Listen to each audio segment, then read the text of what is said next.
The time period of a geostationary satellite is 24 hour at a height 6 RE। RE क्या है यहाँ पर? Radius of the earth from the surface of the earth. Surface of the earth से कितना है? 6 RE height पर एक satellite है, जिस जियो स्टेशनरी सैटेलाइट, और हम जानते हैं जियो स्टेशनरी सैटेलाइट जो है उसका टाइम पीरियड यहाँ पर 24 आवर्स दिया हुआ। पूछा गया है the time period of the another satellite whose height is 2.5 RE from the surface of the earth. ठीक, तो मान लेते हैं कि ये हमारा क्या है, कोई प्लैनेट है जिसकी रेडियस क्या है R और इसका मास कितना है M। ठीक, ये है इसका सेंटर, और सेंटर से R डिस्टेंस पर अगर कोई सैटेलाइट है, सेंटर से R डिस्टेंस पर अगर कोई सैटेलाइट है और वो रिवॉल्व हो रहा है इसके चारों तरफ सर्कुलर पाथ में इस तरीके से, का मास M ले लेते हैं। ठीक, रिवॉल्व हो रहा है इस तरीके से, तो उसके पास एक ऑर्बिटल वेलोसिटी होगी V0। जिस सर्कल में वो घूम रहा है उसकी रेडियस कितनी है? R, जो कि है सेंटर से, अर्थ के सेंटर से या किसी प्लैनेट के सेंटर से उस पर्टिकुलर सैटेलाइट का डिस्टेंस। ठीक, V0 हम रिप्रेजेंट करते हैं ऑर्बिटल वेलोसिटी, और इसका टाइम पीरियड ऑफ रिवोल्यूशन कितना होता है? T। Time period of revolution कितना होता है? T। हम सब जानते हैं according to the Kepler's law, T square, time period of revolution का square is proportional to R cube. R क्या है यहाँ पर? सैटेलाइट की उस प्लैनेट के सेंटर से दूरी, जिसके चारों तरफ अबाउ को क्या कर रहा है? सर्कुलर मोशन कर रहा है या रिवॉल्यूशन कर रहा है, चक्कर लगा रहा है। ठीक, तो ये जो R है बेसिकली वो ये डिस्टेंस हो गई, या हम ये भी कह सकते हैं ये जो R है वो उस सर्कल का रेडियस है जिस सर्कल में वो सैटेलाइट घूम रही होगी। तो T square is proportional to R cube क्या होता है? हमारे पास एक केपलर्स लॉ के अकॉर्डिंग रिलेशन होता है। ठीक, अब यहाँ पर देखिए कि दोनों ही केसेस हम यहाँ पर बना लेते हैं, इसी डायग्राम में बनाने की कोशिश करते हैं।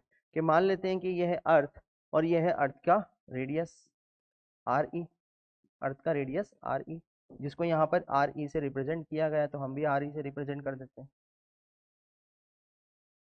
ठीक, चलिए अब पहले सैटेलाइट के बारे में बात करें जो कि जियो स्टेशनरी सैटेलाइट है।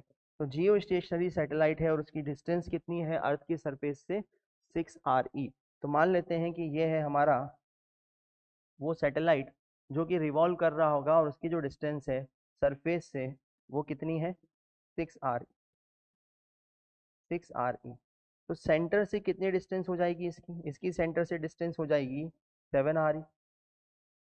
क्लियर? और एक और सैटेलाइट यहाँ पर हमें दिखाया गया है, वो सैटेलाइट कितने डिस्टेंस पर घूम रहा है? सरफेस से उसकी जो डिस्टेंस दिखाई गई है वो है 2.55 RE।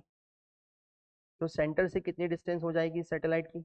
इस सैटेलाइट की सेंटर से डिस्टेंस हो जाएगी RE plus 2.5 RE means 3.5 RE। Clear है?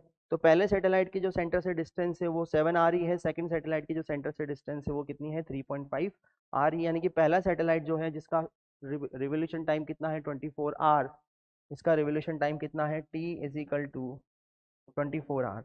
इसका रिवोल्यूशन टाइम है T is equal to 24 hours. और इसका रिवोल्यूशन टाइम जो ब्लू कलर से हमने बनाया है, इसका revolution time T is equal to question mark हमसे पूछा गया। ठीक, तो बहुत आसानी से हम यहाँ देख रहे हैं कि सरफेस से दूरी 6 आर है, तो सेंटर से दूरी कितनी होगी? 7 RE। और इस सेकंड सैटेलाइट की सरफेस से दूरी है 2.5 RE, तो सेंटर से दूरी होगी 3.5 RE। क्लियर? चलिए अब वापस से हम बेसिक से काम कर रहे हैं।